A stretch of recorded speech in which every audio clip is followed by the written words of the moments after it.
Settling in, settling down. Falling in love, not falling out. I keep falling in. Each of us both done in the crown. A crown, a crown, a crown. A king and a queen royally bound. This probably has to be the most asked question of my 3-month Euro trip.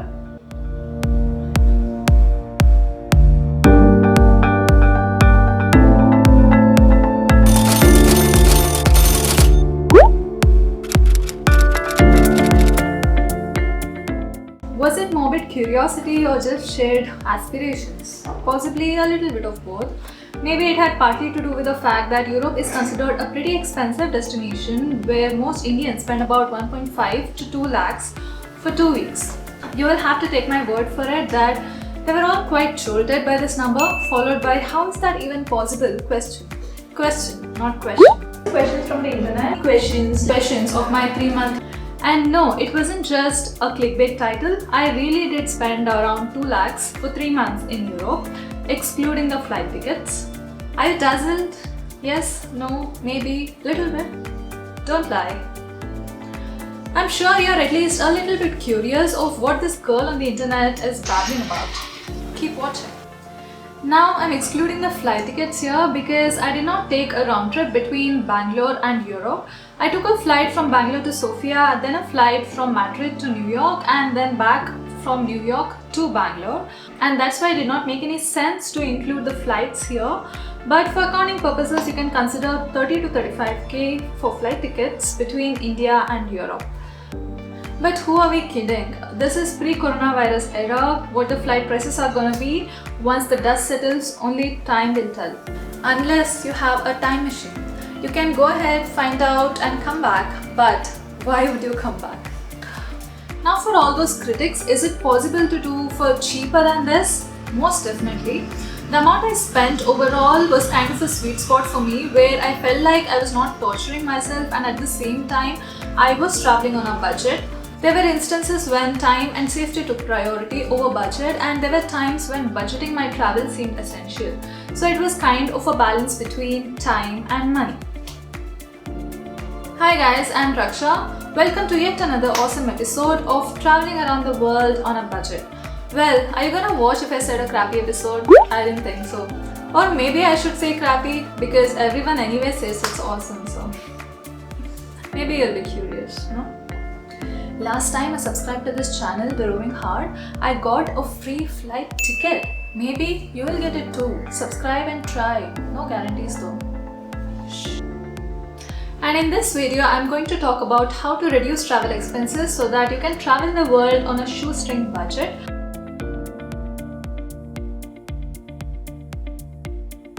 This is for all you insatiable travelers. Yes, that's you. Now, we are still grappling with the day-to-day diabolical events, COVID-19 and beyond happening around the world. Doomsday clock seems to be ticking. The virus and locusts have traveled around the world a lot more than humans have this year. The world as we know it has come to a standstill, or so it seems. Now, I'm not Superman or Wonder Woman and I can't save you from impending doom. But let me assure you that the tips I'm going to mention here are generic and can be used when travel gets back to normal. Even if the companies that I'm mentioning here in this video cease to exist in the coming years, there are and will be alternative companies that cater to the exact same purpose.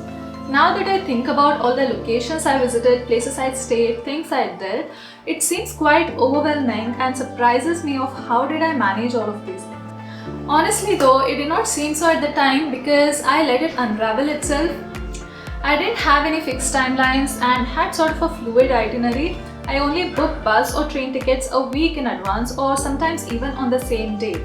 I took it one step at a time and somehow days turned into weeks, weeks into months until finally it was time for me to bid goodbye to Europe.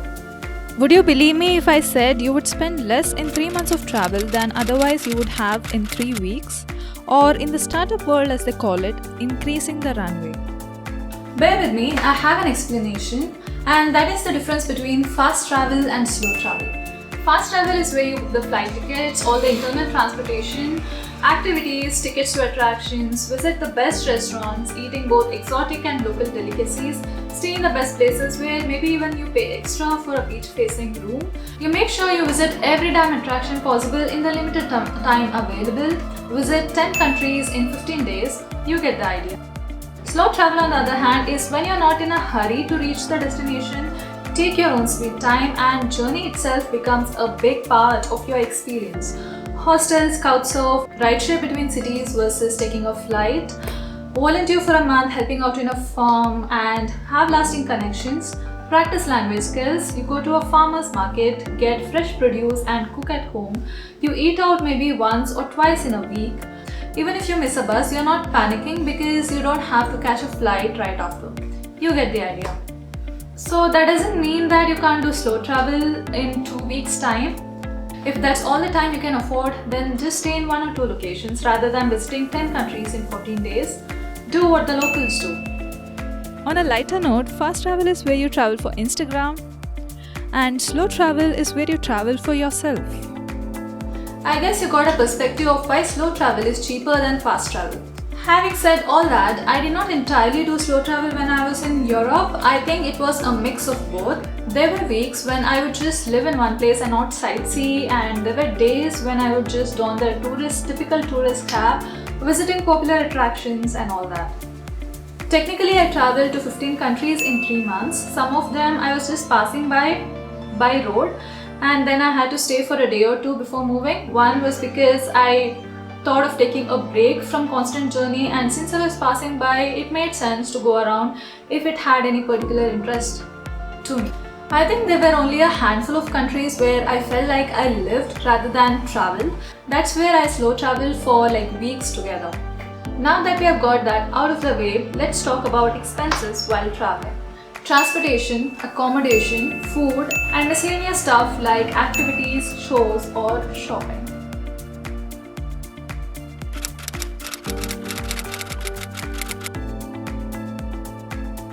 I think the major chunk of our travel expenses is mostly flight tickets, right? So for reasonable flight tickets, book in advance, travel off season. Also, I would suggest subscribing to companies that send you mails of like flight tickets with good deals and mistake fares from your preferred destination or preferred departure point.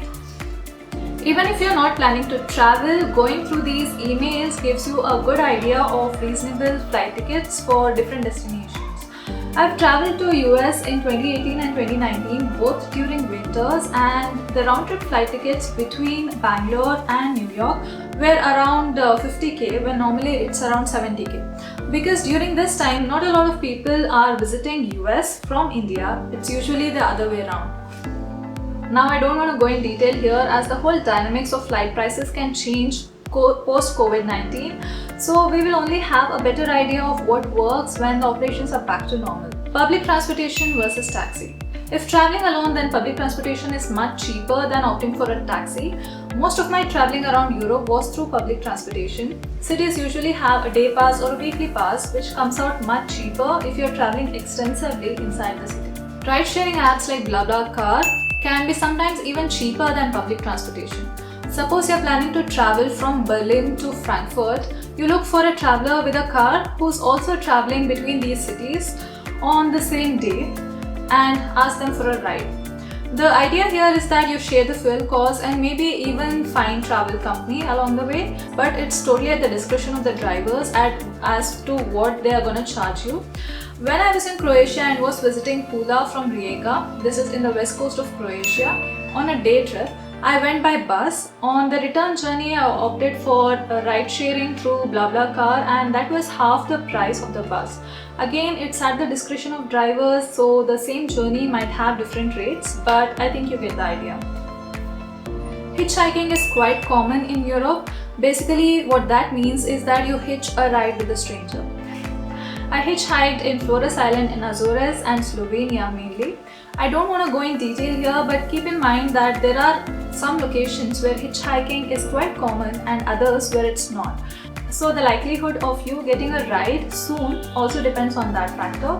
And there are some places where hitchhiking is illegal or forbidden, like the Autobahn in Germany, so do your research before going on hitchhiking. I stayed in variety of places when I was traveling during the trip. I usually pick Airbnbs which have access to a washing machine and a kitchen. I only pack clothes for like 2 weeks, even when I'm traveling for months, and then I would wash clothes every 2 weeks or so. So it did not weigh down on me when I was moving around, and it was quite convenient, and I could carry my own baggage. I did not have to depend on anybody else.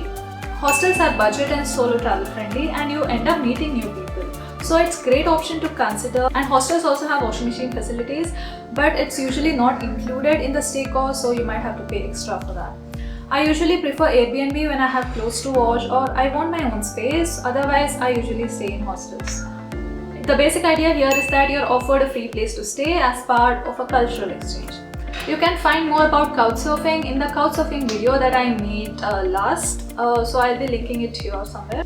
Another option would be to go camping. Travelers carry their own camping equipment and pitch the tent on free or paid camping grounds.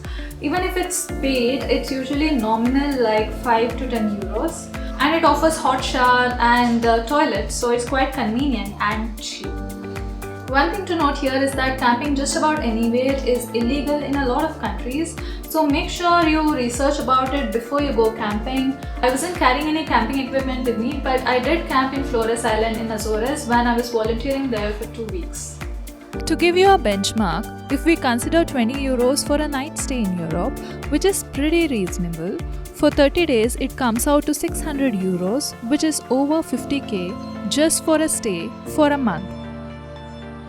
Going to a good restaurant with dining usually sets you back by 15 to 20 euros in most of Europe. When I was in Airbnb or couchsurfing, I would buy groceries from the supermarket and cook at home. But I would refrain from cooking in hostels. Maybe it's just my personal opinion, but something I learned over the course of my trip was that it's not too hygienic to cook in hostels. So many people come and go, use the kitchen on a daily basis, and if the hostel has been there for a long time or they haven't replaced their utensils, then I've noticed that utensils have not been up to the standards, at least from a cleaning standpoint. I didn't carry a single ready to eat or any Indian food, mostly because it's not my type and I did not have any space in my luggage, to be honest. And I truly believe in the phrase that when in Rome, be a Roman. It's the path of least friction, Going to Indian restaurants in a foreign country is generally expensive, and I think it makes sense to have local food when you're in a different place or a country. It also comes out cheaper and is readily available, so it's quite convenient that way. And also food says a lot about a culture. And I don't have too many qualms about food, so I could manage most of the time.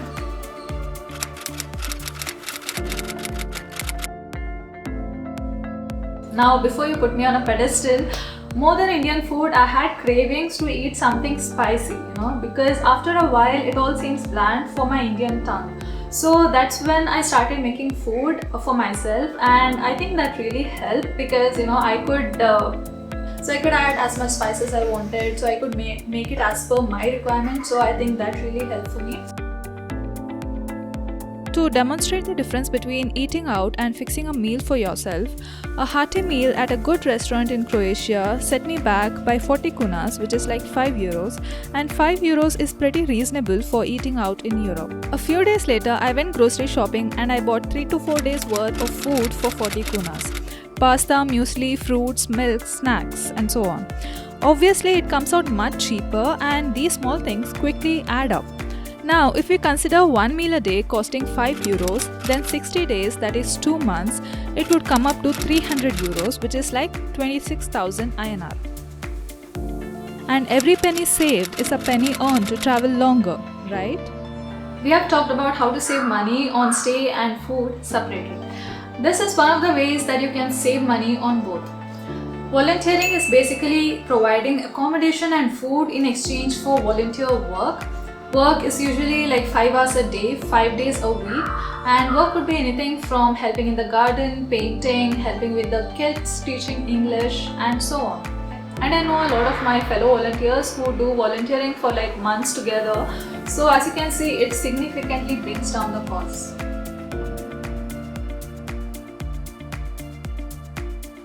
Like I said, a balance. And there are gonna be unavoidable situations as well where there's no other option but to loosen up your purse strings.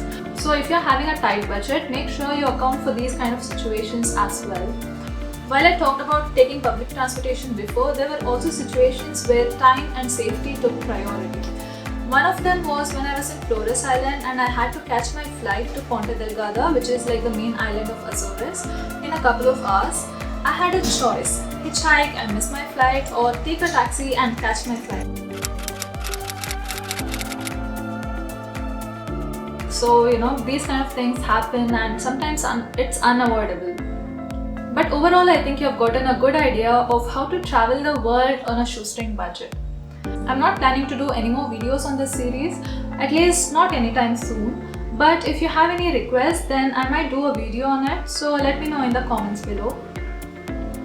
And that concludes this video on traveling around the world on a shoestring budget. Before we end this, you know what to do. You know what else is free? Subscribing to this channel. You'll be seeing a lot of content here of my travels and life, and you're gonna love it. Who are we kidding? Duh! So what are you waiting for? Go ahead and do it now.